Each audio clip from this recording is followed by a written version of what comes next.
d'autre qu'un méthyle, le 3-méthyle, cyclopentane, on. Voilà pour cette molécule, complètement étudiée. La correspondance, il me manque juste le code couleur sur cyclopentane et c'est terminé. Nous pouvons continuer maintenant avec le grand 4 et les acides carboxyliques. Même chose pour le grand 4 et les acides carboxyliques. Tout a été développé dans l'activité documentaire et expérimentale numéro 10. Je la reprends avec vous à la page 5. Et à la page 5, on découvrait tous les secrets à connaître en première spécialité sur les acides carboxyliques. Définition. Les acides carboxyliques constituent un ensemble de molécules organiques qui possèdent tout un groupe caractéristique carboxyle. Vous soulignez en rouge acide carboxylique et vous soulignez en rouge le groupe caractéristique carboxyle. Cet ensemble est une famille de la chimie organique. Pour revenir peut-être plus en détail sur ce qu'est le groupe caractéristique carboxyle, vous reconnaissez la base des carbonyles. Sauf que vous avez d'un côté un carbone ou un hydrogène. Ça ne change pas. Mais de l'autre côté, vous avez obligatoirement un groupe OH, un groupe d'atomes OH. Par conséquent, vous n'avez pas la somme d'un groupe carbonyle et d'un groupe hydroxyle, mais vous avez un nouveau groupe caractéristique qui s'appelle cet ensemble de 4 atomes, carboxyle. Dès que vous avez l'association carboxyle, et il faut bien vérifier que le OH est collé au carbone qui porte l'oxygène, doublement, et bien dans ce cas-là, vous avez la famille des acides carboxyliques à laquelle appartient la molécule concernée. Nomenclature des acides carboxyliques. La nomenclature International Union of Pure and Applied Chemistry des acides carboxyliques est fondée sur celle des alcanes, sauf que le suffixe -ane est remplacé par -ane, un espace pour un numéro oïque, et le nom de la molécule est précédé du préfixe acide. Comme ça permet vraiment de signer le nom de cette molécule. Un numéro indiquant la position du groupe caractéristique carboxyle. Il y a une petite faute de frappe dans mon fascicule, c'est bien carboxyle qu'il faut lire et non pas carboxyle. Sur le squelette carboné, s'insère juste avant la syllabe oïque. Reprenons maintenant le cheminement du cours.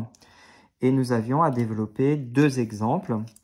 L'acide hexane 1-oïque. Je reprends ce nom. Acide hexane 1-oïque. En termes de nomenclature, vous avez deux indices pour pouvoir identifier le groupe caractéristique, le oïque à la fin et le acide. Vous savez donc qu'il faut absolument mettre un groupe carboxyle dans cette molécule. Ensuite, vous identifiez la racine du nom hexane, la chaîne la plus longue. Hexane, c'est 6 carbones et on veut une formule topologique. 1, 2, 3, 4, 5, 6. Je relis. Je repasse en fluo pour bien faire la correspondance entre le nom et la structure de la molécule. Ensuite, on veut sur le carbone numéro 1, on va ainsi numéroter cette molécule. On veut un groupe carboxyle, autrement dit, double liaison, OH. Voilà pour l'acide hexane 1-oïque en formule topologique. On nous demande par ailleurs la formule brute de cette molécule. C6, nous avons déjà compté. Attention à ne pas tomber dans le piège de rajouter un carbone pour le groupe carboxyle. Non, c'est déjà un carbone de la chaîne la plus longue qui est comptabilisé et qui existait déjà, qui était posé, on n'en rajoute pas. C6, ensuite 3 ici, 2 ici, 2 ici, 2 ici, 2 ici, 4 fois 2, 8 et 3, 11. 11, aucun ici, 12e sur le OH, C6H12, et 2 oxygènes O2. L'acide hexane 1-oïque est un liquide. Alors, type de formule pour la molécule suivante, c'est une formule dite semi-développée. Cette molécule doit être identifiée par son nom.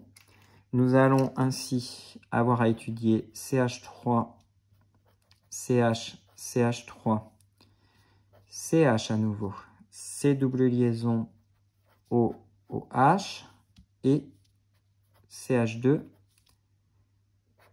CH3. Il faut trouver l'enchaînement de carbone le plus long. Ça apparaît assez rapidement comme étant un enchaînement à 4 carbones. Je ne vais pas choisir cet enchaînement à 4 carbones car je me trouve compliqué avec ce groupe ici qui serait avec une autre ramification. Donc là, toutes mes ramifications ont bien lieu sur la chaîne la plus longue. Je numérote à partir du groupe carboxyle. Ça, c'est une astuce, on numérote toujours à partir du groupe caractéristique significatif de la molécule.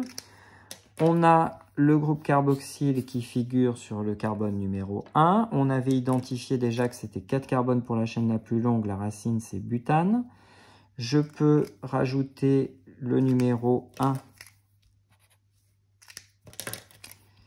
et compléter le nom de cette molécule par OIC pour la fin du nom et acide pour le début.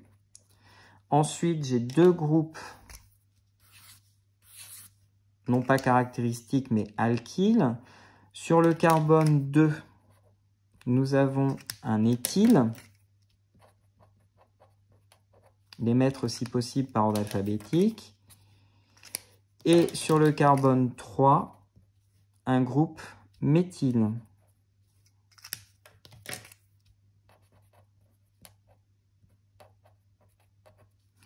Nous avons ainsi sous les yeux une molécule dont le nom est l'acide 2-éthyle 3-méthylbutane 1-OIC.